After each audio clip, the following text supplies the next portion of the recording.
All right. Well, welcome back to Fuck Your Life Up. If you're listening, you have made the choice to follow along with our life stories. Congratulations. If you're new to the podcast, we are a podcast about what happens when you blow up the life you had to build the one you actually want.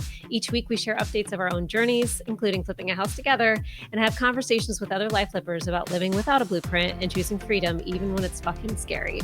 So on this episode, we're just going to get a little bit more in depth about what my background is, my story, and my journey to getting here. In the ensuing episodes, we're going to get into Crystal and Katie. Hi. How are you guys? Hi. Sam, you're highly caffeinated, I think. I know, right? I'm like buzzing. Woo! I'm buzzing on this idea because it's something, if we're going to get into it, it's something that me and my husband have been talking about for probably about a year. And to see it actually coming to fruition is exciting. Yeah. Fuck your life up. Emphasis on the up. Not down. Don't fuck it down. Can we get into my inspiration for fucking my own life up? It was literally my husband. Oh, well, I mean, we haven't really gotten that into that in, I think, our conversations, but my husband was also unhappy in his job, loves the career, but the job, not so much, the particular business he was working with. Sure. And he took a chance and quit without even another offer of another job, which is encouraged. I encouraged it too. I was like, hey, you're not happy. Like, that's not what life's about. You're an employable person. You will find another job. So he quit without really having a strong offer. He had an idea of where he wanted to go, but not a strong offer. And he went about 3 months without a job, and it got dicey there for a while. I'm not going to lie. Yeah. So he basically we were in the backyard and we were having a little toke, and you know how you get good ideas when you're a little high. They're high ideas. The high ideas, that's right. And I was like, this is a podcast. Fucking your life up. This is a podcast. Like, you are literally like starting over from scratch.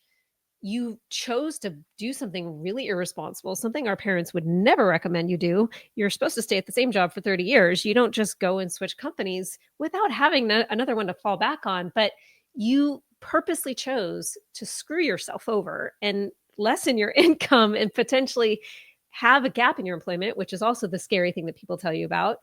And you're doing it because you believe that much in yourself and you believe that much in making a change. And so I was just like, we're going to record this. I got my phone out and I was like, this is a thing. And of course, you wake up the next morning and you're like, okay, that's not really a thing. Is that really a thing? And I think I filed it away, and then my own issues were happening, and I was trying to figure out my own life. So for the past year, I think I've talked to both of you guys about this along that journey of me just being really unhappy at my dream job, which is insane. Yeah, because truly, I've said this to so many people because it's funny. My son had a field trip to the zoo.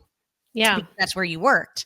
And all the parents and kids were like, oh, Sam works here. And I'm like, well, she doesn't anymore. They're like, why not? I'm like, I don't know. Cause Sam's crazy. Sam tokes in the backyard with her husband. Probably his fault. And maybe that's where this whole idea came from. It was from all of Sam, literally every little girl growing up wanted to work with animals. Like every little girl had their animal phase. And then you actually did it. Yeah. Right. And it was not easy. It was a really, really tough road to hoe. And I was very proud about working there and loved it. But with most passion jobs, you get really attached to it. It's your identity.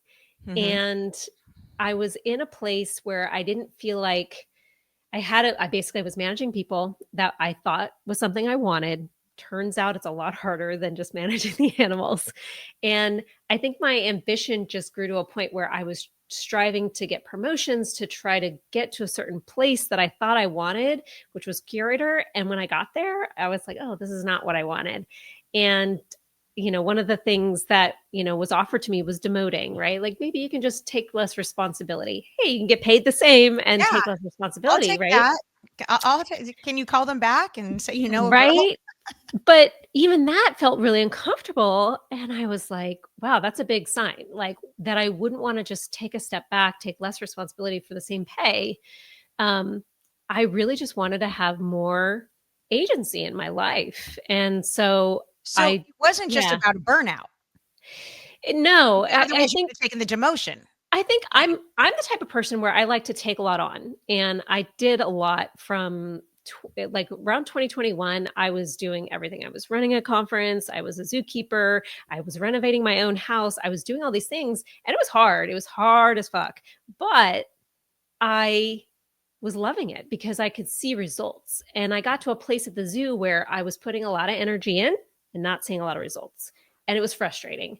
And so it got to the point where I was helping a keeper with an animal, and I had a horrible week prior to that, and I was not sleeping and crying a lot, and really feeling disillusioned about my career choices. I leaned that ladder in that monkey enclosure up against a wall instead of opening it. Always open up your A-frame ladders, people. I will say that till the day I die. I leaned it up. I went up and down like 4 or 5 times. And then the last time I was about 4 or 5 feet in the air, and it slipped out from underneath me and I hit the ground. And after the year that I had, after the week that I had, the first thought that I had when I hit that floor was, I think this is my last day. It wasn't, hey, let's see if I can walk even. It wasn't, hey, I should probably go to the hospital. It was like, that's it. I'm pretty sure this is the universe telling me that you need to stop. So my friend carried me out, and I went to the hospital. Sure enough, it was broken, surgery, plates, screws, the whole 9 yards. And I had a lot of time to think on my hands. I had 2.5 months of not walking. And I immediately, I think within week 2, I was looking up interior design courses because that was my other love. And so I've been doing that ever since. I've been doing the online courses, and then started talking to you two all about, okay, I think this is the time. This is the time I'm gonna do it. I'm gonna fuck it up. And pulled the trigger finally. And as scary as it was, it felt so liberating because I was in control of my destiny. And so now here I am. I'm in the midst of a LOI with purchasing a staging business, which we can get into in another episode. I'm looking at pulling a HELOC off my home to be able to do the flipping with you three.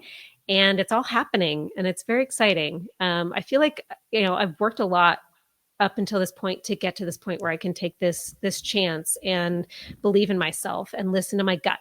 And that's the most exciting thing I think about where I'm at right now.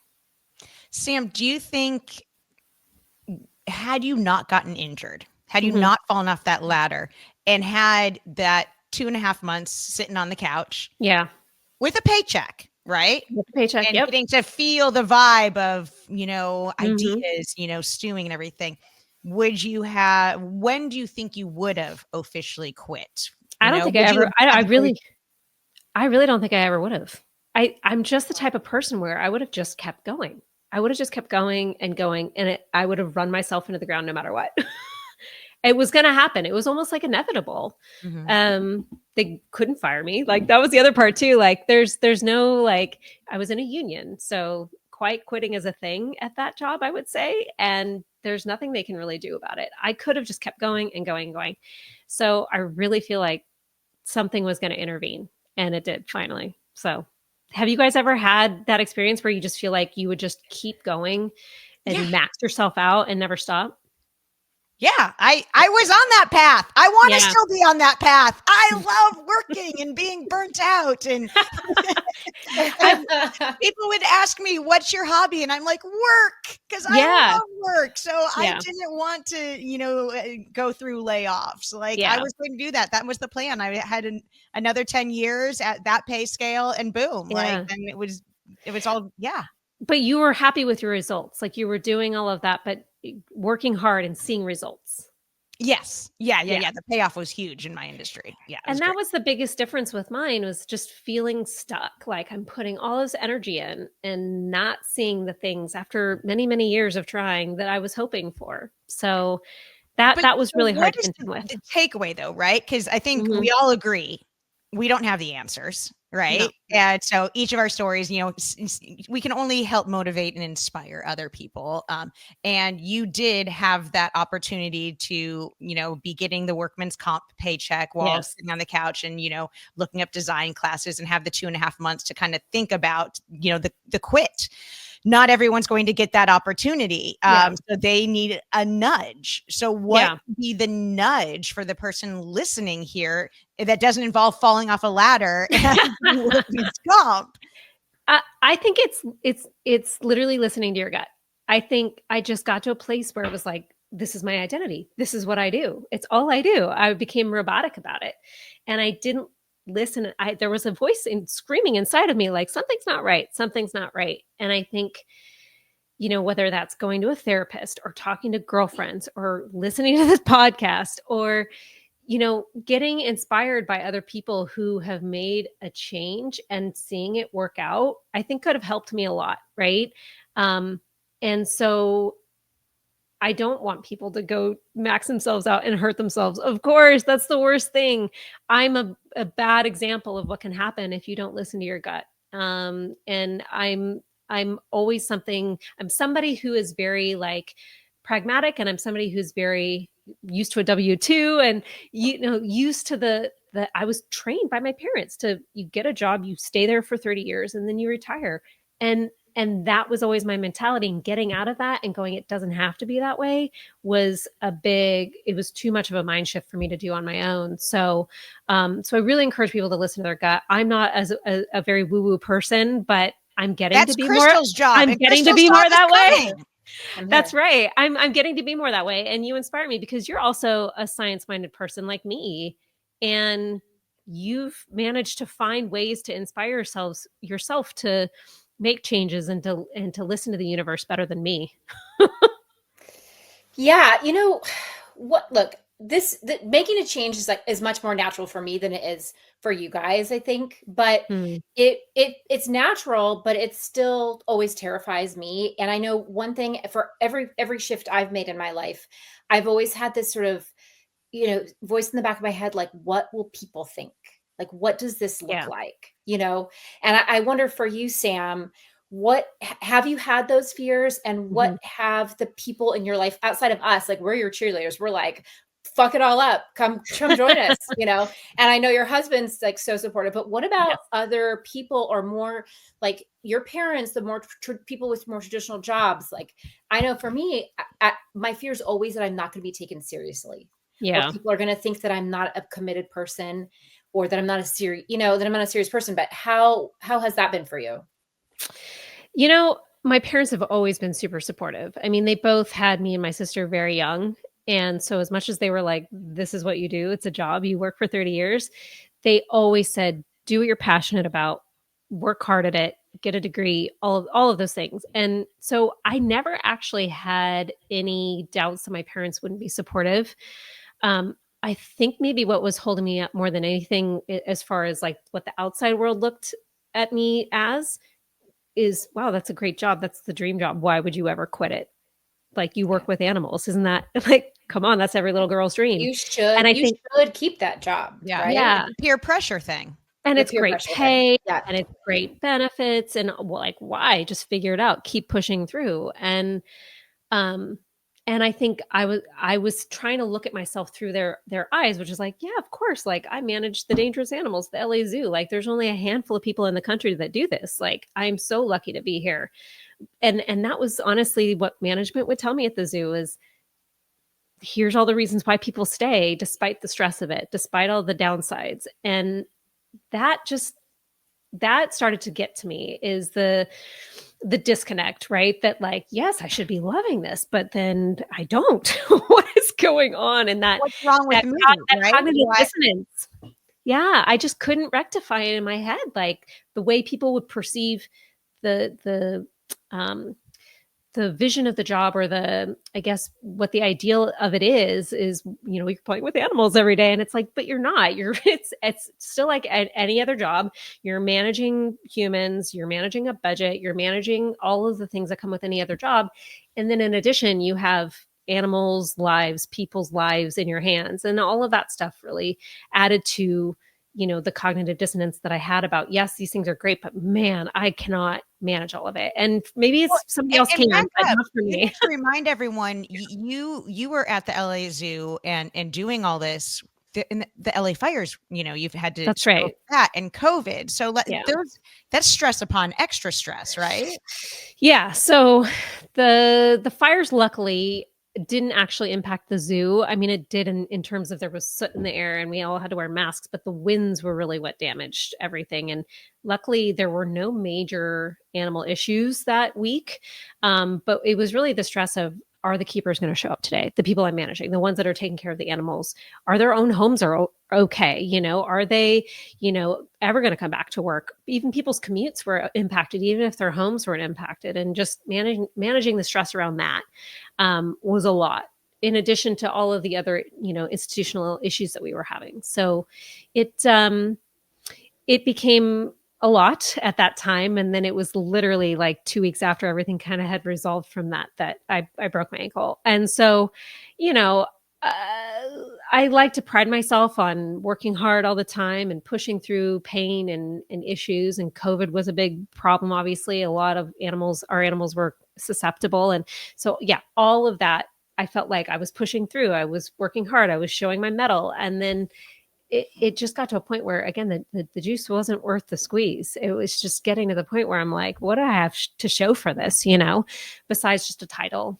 And so, yeah, it was hard to walk away, but I'm still grateful for having that experience. And I think that's how I'm trying to, rectify it in my mind, that it's okay. It's okay that I can have said I did that. I had that experience. It was amazing. And now there's a new chapter. And I have time to learn something else and to reinvent. So, yeah.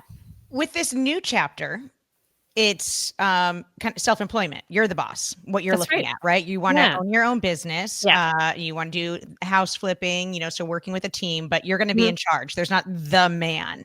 Has that No. also always been part of the fantasy when you were like, I don't know if I can take this anymore? Had you ever daydreamed of like, no, but I could just go work at Trader Joe's and just load some cookies on a shelf and that's Oh fine? my God. Or was it, no, I need to have the independence? Does that make sense? Yeah. Yeah. No, I definitely thought, like, whenever I'm at a restaurant, I'm like, man, I'd be a great waitress, because I know what I want for customer service. And it would be just getting in, getting out, doing your job, not having the responsibility. I actually love responsibility. It's not even about that. It's just about, again, seeing the results. And so having my own business is exciting because I make all the decisions. And yes, there are forces that I won't be able to control, in the market and, various things. But at least it's going to be something smaller that I'll have a little bit more influence over than I did there. And that was really what was key to me, and being able to grow my income. Like, I was only going to be able to make so much at that job. And when I saw what the upper management positions were like from, up close when I was a manager, I just didn't think it was for me. It was only going to be more problems, more things that I couldn't control. So I like the idea of owning my own business, because I really don't mind managing people. It's not even that. It's being able to have a small team, a dynamic team that I can curate from scratch, and I can, lead into battle, as it were, in order to get a job done. And it's going to be a little bit smaller than the massive operation of the LA Zoo that's tied up in the city and all that bureaucracy. So owning a business is scary. It's not something I've ever done. But it is a way. I found a really cool program where I could take my retirement money and put it into a business, which is pretty unique. So I'm going to gamble it all on myself and on the business. Yeah. I know, it's scary. It's So scary. much. And also, like, It makes my tummy hurt. I know. Trust me, because if that money goes, that's it. We're gonna have to just fall on Scott. But Don't even say it. That's not an option. You are already successful. I don't know anybody else. I've personally never known anybody who's bought like a real existing business. Like, we're not talking about $10,000 here. We're talking about major money, and you are doing you've never probably watched anybody else do this, but you're doing it. Right. And I just admire it so much, because one thing you're really good at, Sam, is like knowing what you want to do and then finding the steps to get there. And that's how I know you're going to be successful. Like, you're going to be great. One thing about me that's very true, is that I hate saying that I'm going to do something and not following through on it.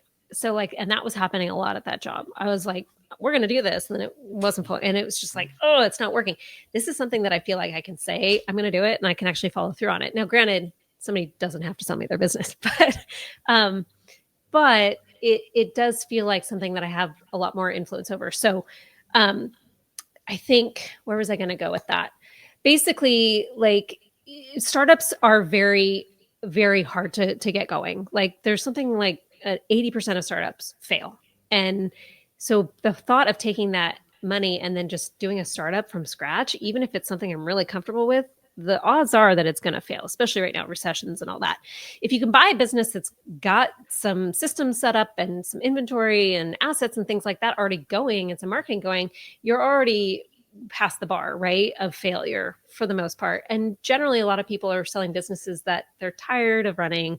They don't know how to market it properly. They don't know how to advertise and to grow the business and get new customers. So if you can come in with a little bit of energy, automate some things that they're not automating, it should be relatively simple. Now, again, haven't run a business, but famous word. There we go. I have a coach who's done this a lot. And so that helps me gain that confidence too, of making sure I'm not missing anything and having that his experience behind him to help me. So yeah. I love that. And you know what? I feel like in future episodes, we should talk about if you've chosen to fuck your life up and forge your own path, how important it is to like have a coach or a mentor or somebody to bounce ideas off of, because it can be really lonely and very confusing at times. Yeah. So sure. let's as much as it's nice to have your friendships doing it, like your friends and your family are not necessarily going to give you the great professional advice or sound advice. So often people are just your cheerleader, and the coach is different than I think it's important to let your family just be your family. Just be family. People are gonna have their opinions for sure too. For sure. But if they're unwanted, then just be over there and be my uncle. I don't need you to actually chime in unless you have something to say about business, right? So well, I know I have a lot of questions, and I know we're going to have questions, throughout the episodes that always kind of pop up. So I don't want to drag you down and force you into explaining like how you found your coach and, the steps that you're taking. But are you open to exploring that on a later episode? Like, can we learn 100%. more about the business and the coach and how you met a stranger danger and trusted them, right? 100%. Yeah. Yeah. Cause all of that plays into the story of how I got here. So I would love to share that stuff. Yeah, for sure. Because it's like even this podcast, right? Like, who are we? Why should you trust us? And so many of us get ads and things that come through on our Instagram and our reels. And there's people telling us that we should be buying these Airbnbs or putting together a 401k for our child. And you're like, all of them sound like really great ideas. Bob seems so trustworthy. And then you're like, wait, is Bob AI? Yeah. I'll be honest. I was influenced towards this. That helped for sure. And then I was directly reached out to by my coach. But yeah, we should get into that on another episode for sure. Yeah. Oh, I can't wait. Awesome. Well, so next time we're going to dig into peeling the crystal onion, right? There's so many layers. It's going to be quite a journey. No, your story is great. I mean, as a teaser, like I had no idea. Again, I made this joke before, but you are a professional life fucker upper. It's not your first time doing this, and you've had multiple careers, different businesses, different paths, and you started in science, and then now all of a sudden here you are in your nice rocking chair chit chatting in the playroom, right? The only spot that anybody will let me use to record any given, and who knows where it will be next week. It could be anywhere in my house. That's true. But I like variety. It's a spice. There you go. All right, guys. Well, we will see y'all next week with Crystal Story. See you next week.